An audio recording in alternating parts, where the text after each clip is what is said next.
Вообще мой бизнес начинался с 4000 сомов, да, и мой первый инвестор был муж. А сейчас уже у нас оборот более миллиона, да. Ваши конфеты сладкие, но вы говорите, что они без сахара. Действительно без сахара? Да, на самом деле мы сахар абсолютно ни грамма не добавляем. Представлял наш продукт как кыргызский вкус. Это было в Женеве, где участвовало 190 стран. И все были в восторге. Замена швейцарскому шоколаду говорили. На самом деле это очень сильно мотивирует, когда слышишь такие слова. У нас в Кыргызстане очень хорошее сырье, но почему-то большая часть, она уходит именно в качестве сырья, а не переработки. Как вам кажется, почему так происходит? На самом деле это нехватка современного оборудования, дефицит технологов, ограничение к финансовому ресурсу. Это то, что, как я вижу. На ваш взгляд, насколько у нас развита культура потребления именно локального продукта, местного продукта, а еще и полезного? Есть люди, которые понимают, но их очень мало. Это в Бишкеке 10%, можно сказать, именно, которые понимают. Чуйбекова Элиза, генеральный директор ОСО «Кыргыздан», Тунук. Жизненный девиз – делать то, во что верю, и верить в то, что делаю. Ценит в людях честность и дисциплину. Гордится тем, что создала продукт, который не стыдно поставить на стол. Конфеты из сухофруктов и живых масел. Это вкус, за которым стоит честный состав и ответственность. Добрый день, Элиза. Очень рада вас видеть. Взаимно благодарю за приглашение. Всегда приятно общаться с людьми, которые развивают что-то отечественное, наше, кыргызское. У вас компания, вы производите конфеты из кыргызского продукта, из кыргызских фруктов. Давайте поговорим о том, с чего начинался ваш путь в предпринимательство. Но мой путь начался на самом деле о заботе своей дочери, которая страдала аллергией от сладкого. И заботясь о ней, не нашла в магазинных полках альтернативу, чтобы помочь ей удовлетворить ее это желание сладкому. И тогда решила, нужно создавать. Вспомнила, как с одной бабушкой готовила куроту, с другой она для меня готовила вот этот смесь из сухофруктов. Это курага, чернослив, изюм, да, и так далее, с медом. Но так получилось, что мне хотелось не как в такой упаковке, я их упаковала экологичную упаковку с узорами, можно сказать, чтобы удобно было дарить, там, носить с собой. Вот так и началось вообще предпринимательство. Получается, главный ваш первый, скажем так, дегустатор – это дочь. Да, это моя Ей семья. понравилось сразу? Вообще бывало даже, что мы там фантики собирали, когда в гости ходили, обворачивали, чтобы, дети же любят взглядом. И приносили, это целое такое представление было, и дарили своим детям. Но в данный момент они кушают только наши сладости, просят их. На самом деле очень много детей, которые не кушают сухофрукты, да, она же анемию предотвращает, да, очень много витаминов, микроэлементов. А наши дети их кушают, думают, это сладко, просто когда альтернативу не даешь, они думают, это самое сладкое. А что произошло? Почему вы решили перейти из вот этой стадии, что готовите просто сладости для дочери, в вот такой уже масштабированный бизнес? Ой, на самом деле традиции стали фундаментом нашего бренда Тунук. У нас же очень много сырья, да, натуральные, полезные, но почему-то у нас не получается их упаковывать, перерабатывать. Это добавленная себестоимость, это наша экономика. И такая, ну, одна из волнующих тем для меня была. И вот так получилось продукт. Вывести на рынок, поставлять, радовать родителей, радовать туристов в данный момент и людей, которые уезжают за границу, да, как вкус Кыргызстана забирают. Даже было, что нас представлял наш продукт как кыргызский вкус. Это было в Женеве, где участвовало 190 стран. И все были в восторге. Замена швейцарскому шоколаду, говорили. На самом деле это очень сильно мотивирует, когда слышишь такие слова. Вы в начале беседы рассказывали, что вспомнили, когда возникла проблема, да, с питанием дочери, вспомнили семейные традиции, как с бабушкой курут готовили, с другой еще что-то. Какие из рецептов из вашего детства вот легли в основу того, что вы сейчас производите? Это вкусовые рецепторы, наверное. Вот курага, да, чернослив – это то, что я с детства кушала. Ну, конечно, те моменты были в банке с медом, там выковыривали из банки, да. А в данный момент они очень удобны. Берешь, кушаешь, ну, пополнение микроэлементов, суточной нормы для человека. Это, конечно, потом нутрициолог, как бы технологи собирали, делали, но в данный момент пришли к такой точке, что она удобная, вкусная, полезная. И даже, ну, мои родные все говорят, утром ребенку отдаем 1-2 шарика, да, вот этих, и все, до обеда без проблем. Ну, энергии пополняет. Угу. Первая конфета ваша, помните ее? Что это было, какой-то вкус, что смешали, как сделали? Да, это было что-то, конечно. Поехала на Ожский базар, все купила, все смешала, абсолютно все и сделала с одного. Ну, там около 10 сухофрукт, орехи. Но на самом деле так не делается, оказывается. Она заплесневела, там было и яблоко, все. Конечно, очень долго шли, ну, данному рецепту, но пришли все-таки. Вы где-то обучались или чисто методом проб, ошибок, воспоминаний с детства? Я же по профессии, я же педагог сама. Но это, конечно, пробам тыка. Конечно, потом нам помогла технолог, что как должно быть, усваиваемость, там, сочетание микроэлементов, которые усваиваются в организме. Вот так и она нам потом создала, ну, не с одного раза, там еще текстура была, консистенция, много чего. Когда бывает с курагой она тверже, да, с черносливом она прям очень мягкая, не могли собрать. Но я сейчас это вспоминаю и радуюсь на самом деле, что мы пережили вот это все, и в данный момент мы даруем, да, людям то, что сейчас есть уже в идеале. Сколько видов продукции сейчас вы производите? Началось все с конфет, а потом добавились масла. У нас сыродавленные масла есть. Это 18 видов, это тоже местное сырье в основном. Это расторопша, вот в этом году очень хит такой. На него спросов очень много.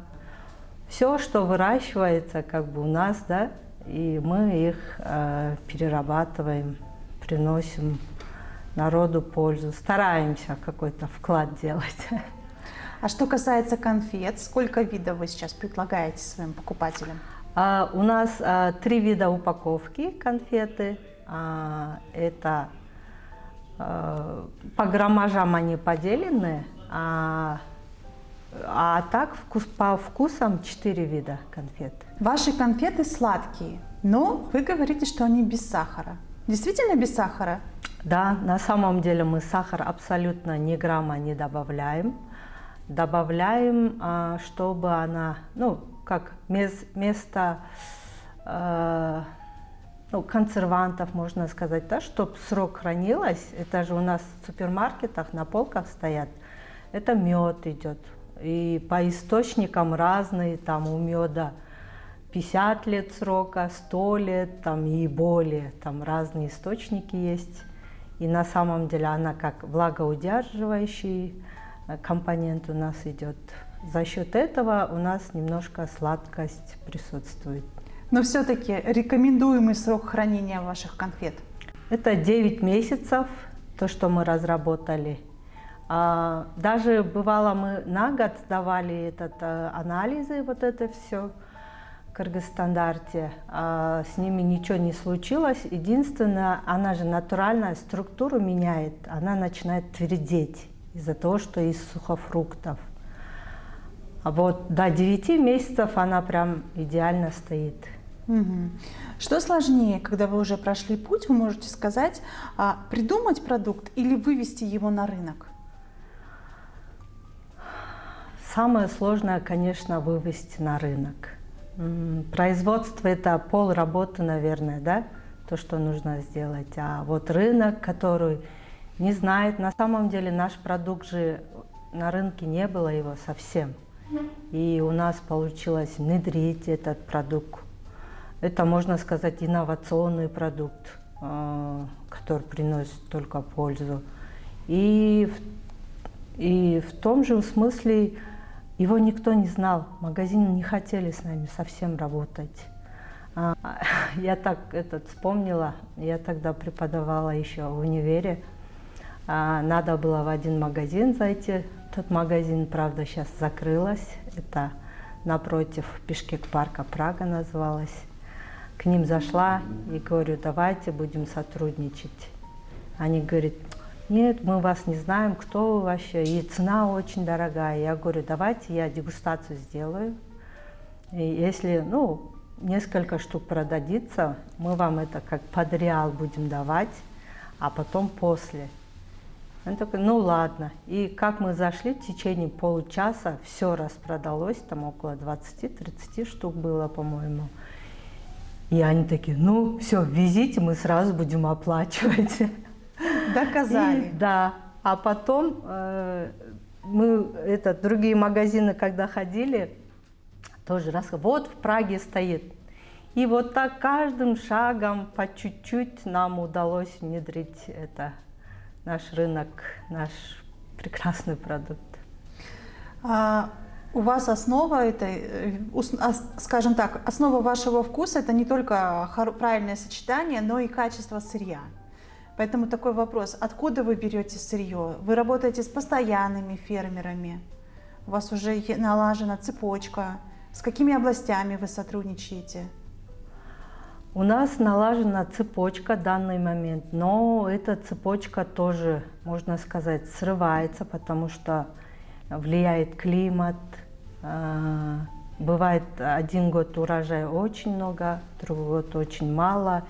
И ценообразование отсюда тоже играет очень большую роль. Но в данный момент у нас есть постоянные поставщики, которые под нас, не скажу прям под нас сушат, у них очень огроменные объемы. Мы у них берем и делаем дальше нашу переработку.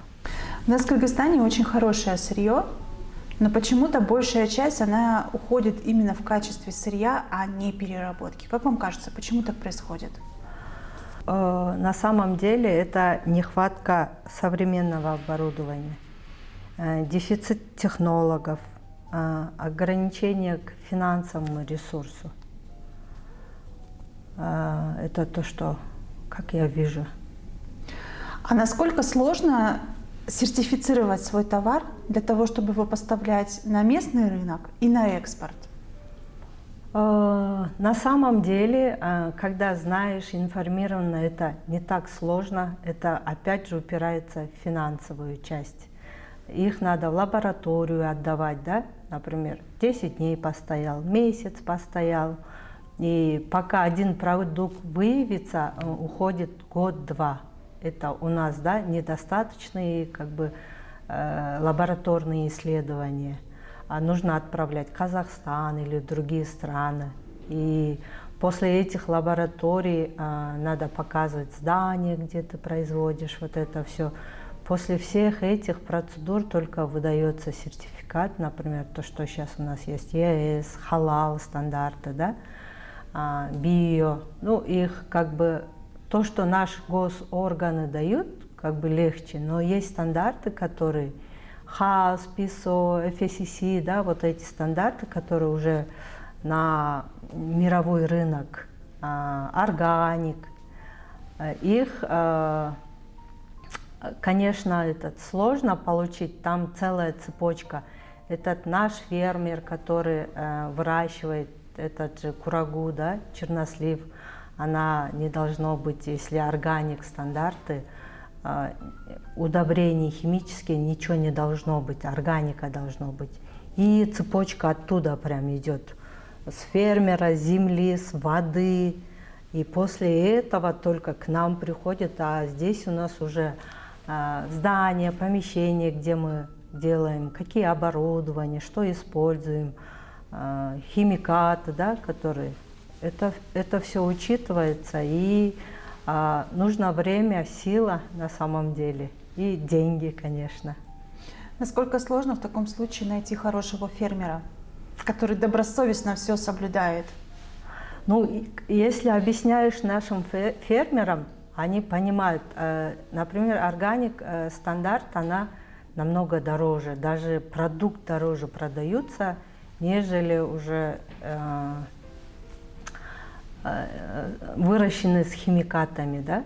Они два разные цены, 2 раза дороже, можно сказать, органик продукции. И, соответственно, если мы органику берем, у нас дальше органическая продукция пойдет, и на этом как бы ценовая политика.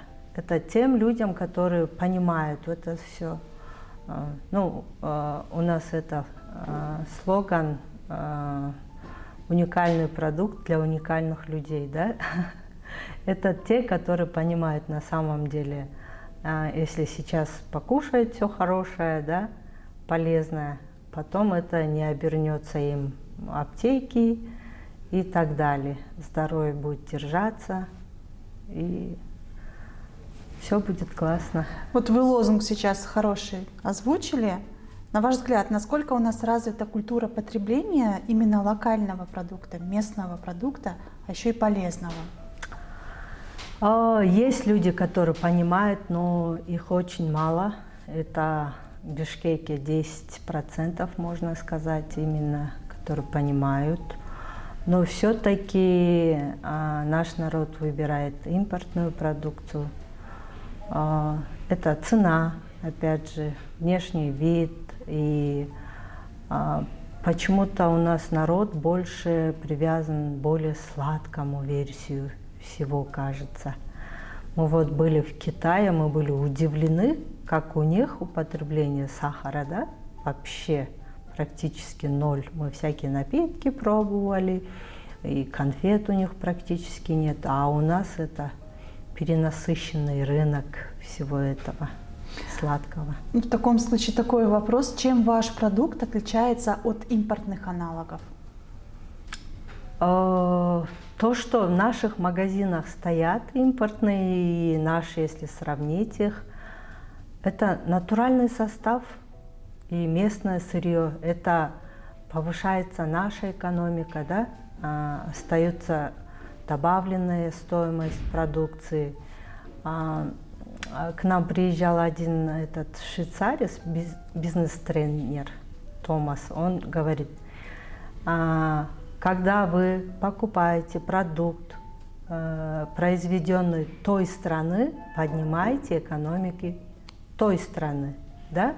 Если наш народ будет покупать произведенные нами, поднимается наша экономика.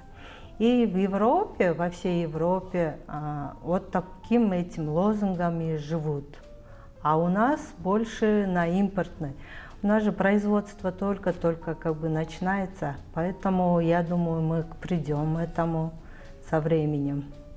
И все будет как бы так, как в развитых странах. А куда вы сейчас экспортируете свою продукцию? В данный момент у нас официального экспорта нету. Мы продаемся только в Кыргызстане. Но в основном наш продукт забирают за границу, да? В гости, весь, когда, да? Везут. Это как угощение, там вкус Кыргызстана. Мы еще так уникально оформлены же там с узорами. Сзади у нас это магнитики идут. Можно, ну как бы одним продуктом две это. И сувенир, и сладость, да? Да, вот так подарить. А на каких выставках международных вы уже участвовали? Вот наша первая поездка была в Женеву. Мы там в Европе 3 недели почти были. Как вас приняли? На самом деле очень в восторге были вот европейские страны от вкуса. Были, конечно, удивлены, что у нас могут производить.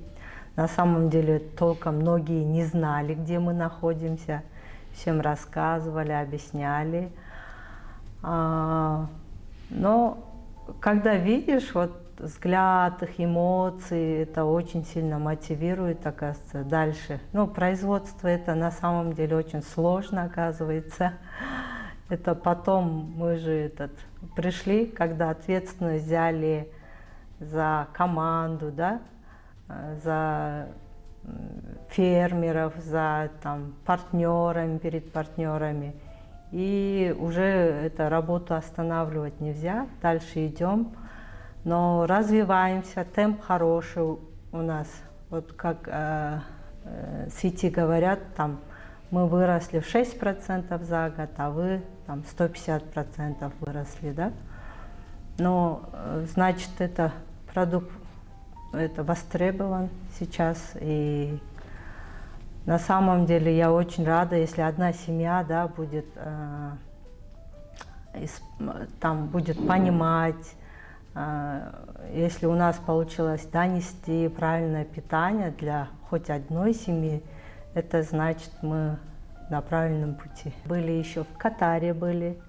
Для них наш продукт оказался кисловатым. Они еще сладкоежки, чем мы, оказывается.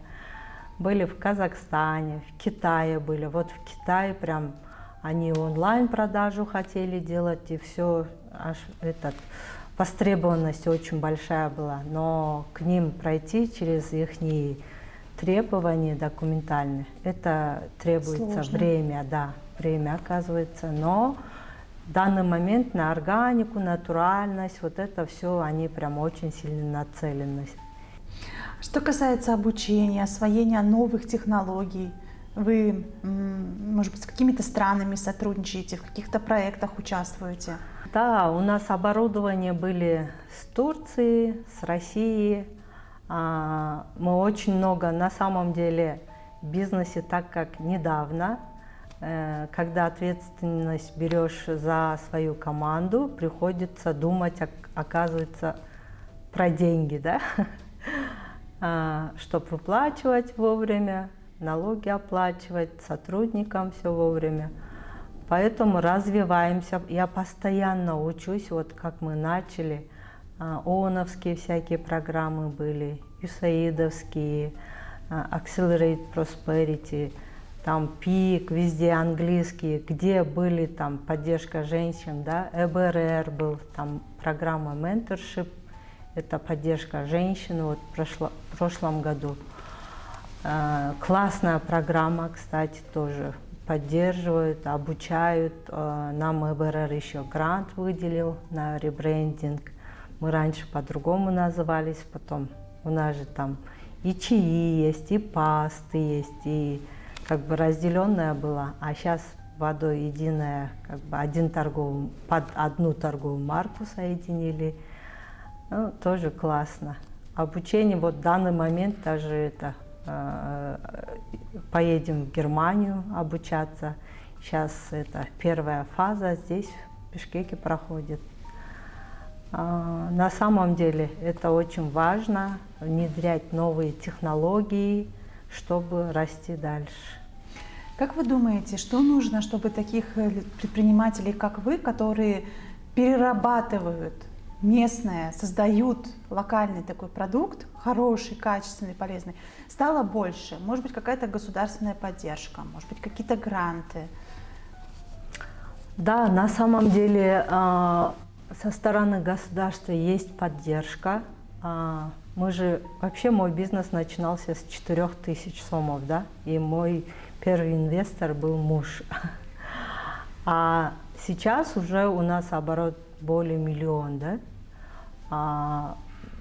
Поддержку дал вот после постковидной программы государства, мы 3 миллиона займ брали, у нас купили оборудование, и оборот пустили как бы, и вот так и увеличивался наши обороты.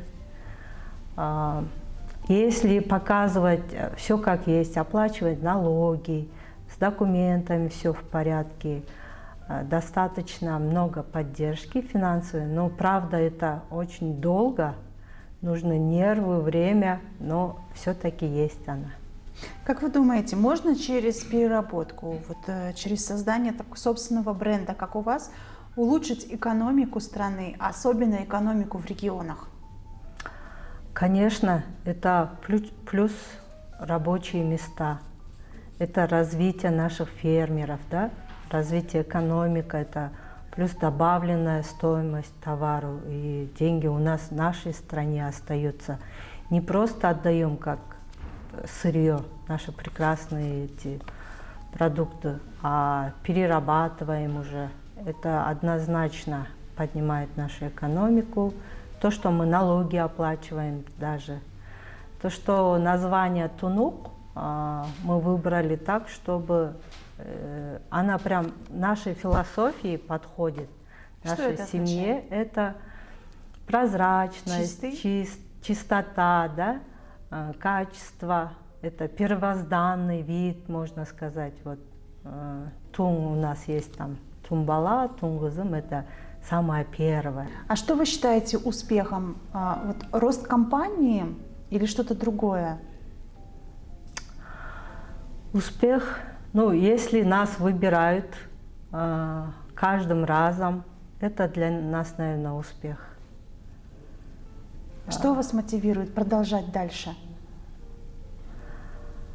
Мотивация, когда видишь, слышишь отзывы людей, да. Вот с маслом у меня был на самом деле шок, который я сама не ожидала. Даже мы вообще их использовали для нашей семьи 2 года, пока у нас все через лабораторию проходило вот это все, документацию делали. И мы обычная семья тоже были, там болели, когда все вирусные. Но вот эти 2 года, это удивительно, дети не болеют совсем вирусом. Это по утрам, масло? Это любое масло, которое у нас остается. Мы начинаем в сентябре, это тыквенного масла, да? Она у нас прям идеальная, можно сказать. Выпиваешь, ничего не чувствуешь, масло есть или нету. Когда еще они спят, мы им даем по чайной ложке. И это желчеотток, это иммунитет, все оказывается на самом деле. И когда от других тоже слышишь отзывы, как им стало лучше, как они побелели, как у них там рвотные рефлексы ушли. Свое, да, думаешь, наблюдаешь, смотришь, да. А вот когда от других слышишь, прям вау, значит, не зря делаем, да. Вот такая мотивация. На самом деле производство это удерживать деньги сложно, там 1 год урожай большой, другой сложностей очень много, когда именно работаешь с натуральным продуктом. А когда отзывы слышишь людей, когда ответственность берешь за свою команду, это уже мотивация огромная для нас. Мгм. И завершающий вопрос. Какой бы совет вы дали людям, которые сейчас, может быть, думают, а может быть, уже и делают первые шаги в создании своего бренда? Ну, совет, начинайте с безупречного качества. Это самое важное, главное, наверное, это фундамент, на котором держится все остальное. Мыслями выходить за пределы, за рамки сегодняшнего дня. Это думать масштабно, стратегически, наверное. И делать, двигаться, идти вперед. Это все дает энергию, когда не просто думаешь или говоришь, что надо делать, а просто надо двигаться вперед, идти. И успех уже будет идти за тобой. Спасибо большое. Желаю вам успеха, развития вашей компании и личных вам успехов. Да, благодарю вас тоже. Вам тоже успехов. Спасибо. Также мы благодарим ресторан «Фрунзе» за предоставленное место для съемки.